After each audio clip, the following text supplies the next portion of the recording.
and Michael is back with us. Can you hear us, sir? Yes, sir, I can. Wonderful. Okay, I think I can hear you on my end as well. Thanks for joining us, and please talk to us about what's going to happen with Flag Day come June 14th. Yeah, so thanks for having me. Flag Day is going to be very special down here in Southwest Florida. We have a flotilla planned for Flag Day. We are going to be sailing the sovereign seas with our flotilla. We are going to be celebrating America. We're also going to be celebrating the Gulf of America, the first ever Flag Day that we're going to be having with our newly renamed the Gulf out here.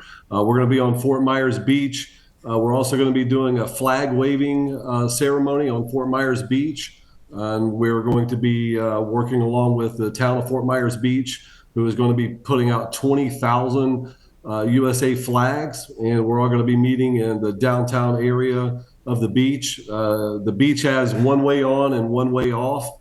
And we're going to be at the very foot of the bridge waving flags, celebrating America. We're going to be doing that all day. We're also going to have a little bike parade on the beach, and we're also going to have some veterans come and speak, as it is the 250th birthday of the United States Army. So Saturday, June 14th, not only is it President Trump's birthday, but it is the United States Army's birthday as well as our Flag Day. So we're going to be, doing everything that we can do to get patriots involved down here on Fort Myers Beach, celebrating the Gulf of America and America first. A beautiful slice of Americana in the Sunshine State, and these flotilla events, even popular before President Trump was in office, but now it's really on steroids. Will you be reaching out to voters in the process as well? We know that you are in Congressman Byron Donalds' district, who is now the Trump-endorsed candidate for governor. But how is an executive or former executive of a county Republican Party still looking to perhaps register more voters or get people more involved in the process? Because we've seen so many people move from all over this great country down to the free state of Florida. Yeah, absolutely. So, that's really what it's about. We probably won't be registering too many people at the, on the boat parade. But we'll be down on the beach. We're going to have a large crowd down on the beach. That's going to be awesome. I mean, literally thousands and thousands and thousands of cars come on and off that beach every single day. So we're going to have a lot of people from the town of Fort Myers Beach there as well. But, we're also going to be engaging people who are there visiting, so we'll have voter registration cards, for those who have recently moved into our area, and for those who are here visiting, we're still going to be engaging with them, and if they are from an outside part of Florida, we're going to be giving them one as a little reminder for them to, reach back out to their, local precinct and county party when they get back home where they're at. We're really, trying to reach people to let them know, just because the president has been elected, it doesn't mean that the war's over. We won the battle in 2024, but the war rages on. So on July the 4th, Fort Myers Beach is also going to be doing a fireworks display, as well as several other cities, here in the county, and we are going to have, precinct committee men and women, at those fireworks displays, in their precincts, working and reaching out to the people who come down there, with voter registration. We'll have REC applications as well for these individuals, and just let them know that there's never a better time to get involved.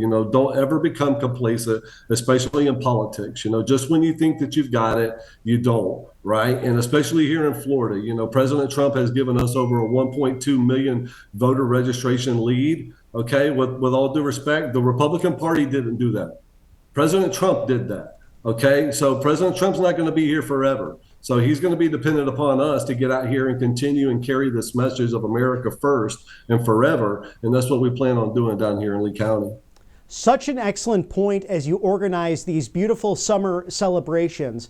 Michael, how would you recommend to those grassroots, because you are the heart and soul of this MAGA movement, but there is this looming question: how will the Republican Party perform not only in 2026, but in 2028 and those off-year elections? Because we know, you've been in the middle of all of it. There's no election that's truly nonpartisan. And even though people might run as independent or nonpartisan for city councils or school boards, we know people have a bias towards one way or the other on a number of different controversial issues. And we even saw in my home state, the Prairie State of Illinois, the biggest turnout for a Republican since Dwight D. Eisenhower for President of the United States on the south side of Chicago. It was Donald Trump on 3 different occasions, including this last cycle. How would you recommend to those fighting in these deep blue areas to make a massive difference like you have in the Sunshine State? I would encourage them to get, engaged. That's really what it's going to take. You're going to have to get engaged with your neighbors, your friends, your family, those who aren't really, kind of following politics. A lot of people follow it from a distance. So it really comes down to the people who are actually, actively engaged. When, President Trump does a rally, or there's something big happening, throw it. What we encourage folks to do, is to, call your neighbors up, and do it, like when we have precinct committeemen, we have several, per precinct, right? So you don't have to do your entire precinct. Take care of your backyard. Call the neighbors that live on the street behind you and the ones that live across from you, maybe some of your other friends, and tell everybody to come over to your house. You're going to be watching a big rally, or you're going to be talking, a little bit about America. Have a barbecue. Hamburgers and hot dogs doesn't cost a lot, but you got to have these conversations with individuals, or they're never going to get engaged. They're just going to believe what the fake news tells them all the time. And we know that's, obviously nowhere near reality. They want to spin it to, fit their own agenda, which is generally a Democrat agenda, which is basically anti-American. So at the end of the day, for all of the listeners and watchers out here that are in deep blue areas, get involved, because it really does depend upon you to get out here and do this. President Trump can only do so much. Look what he's battling up in Washington, D.C. with the establishment GOP.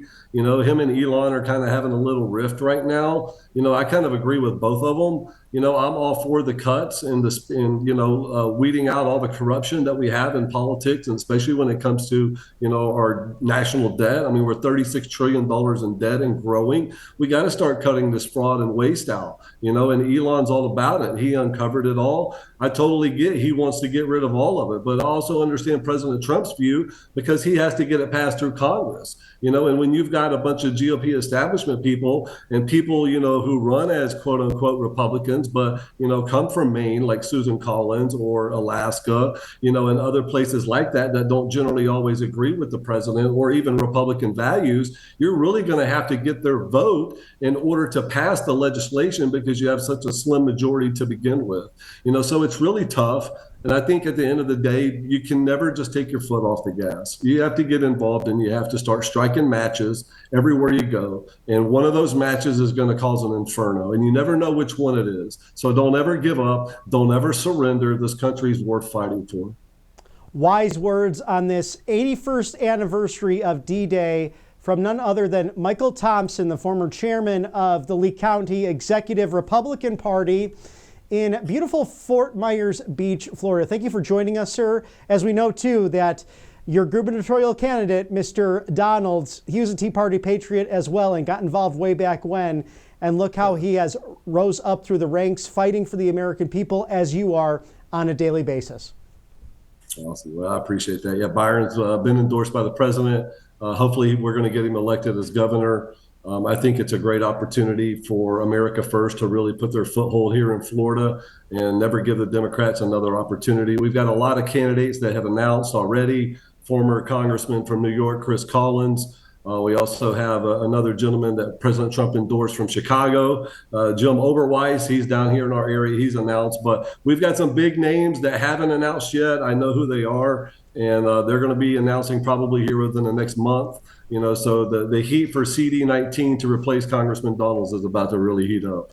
And Jim Oberweis, an old friend of mine. I know him back from my Illinois days as well. A great man, and excited to see that all of these people, they leave Illinois and then they run for office elsewhere and they really succeed. It's kind of interesting to watch that process take place, but please give my regards to Jim. It's been a while since I've seen him, but an exciting race taking place there in the 19th. Mr. Michael Thompson, please come back and see us soon, and we'll be with you in spirit as we're covering everything happening in Washington, D.C. with a military parade on Flag Day. But have fun on June 14th, and please come back and visit us very soon. Absolutely. Thank you so much for having me.